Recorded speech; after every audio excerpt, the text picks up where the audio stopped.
జై తెలంగాణ.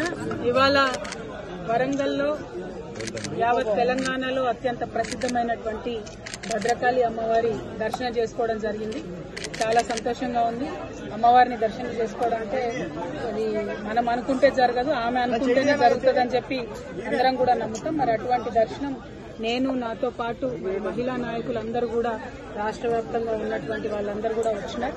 వారందరితో కలిపి ఇక్కడ దర్శనం చేసుకోవడం, స్థానిక నాయకులు గౌరవనీయులు వినయన్న గారు, సత్యవతి రాథోడ్ గారు, విజయ్ భాస్కర్ గారు, జాగృతి నాయకులందరూ, బీఆర్ఎస్ నాయకులందరూ ఆధ్వర్యంలో చక్కగా దర్శనం చేసుకోవడం జరిగింది.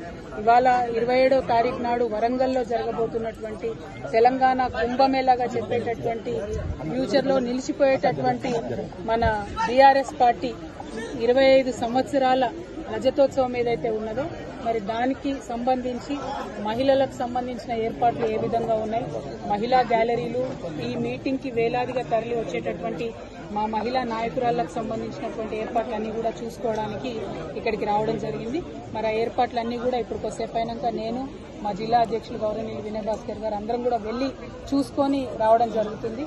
అదేవిధంగా మరి వచ్చేటటువంటి సభకు వచ్చేటటువంటి మహిళా మండలకైనా, నాయకులకైనా, కార్యకర్తలకైనా నేను రిక్వెస్ట్ చేసేది ఏంటంటే మనం సభకు వచ్చిన తర్వాత ఎక్కడి వాళ్ళం అక్కడ వెహికల్స్ ఒక పద్ధతి ప్రకారం పార్కింగ్ చేసుకుని అందరం కూడా సభ లోపలికి ప్రవేశించి ప్రశాంతంగా కూర్చొని కేసీఆర్ గారు చెప్పేటటువంటి సారాంశాన్ని, స్పీచ్ మొత్తం కూడా శాంతం విని ఆ తర్వాతే బయలుదేరే విధంగా మనం చాలా సిస్టమేటిక్ గా ఒక క్రమశిక్షణతోని రావాలి. దానికి సంబంధించి అన్ని ఏర్పాట్లు పెద్ద ఎత్తున జరుగుతూ ఉన్నాయి.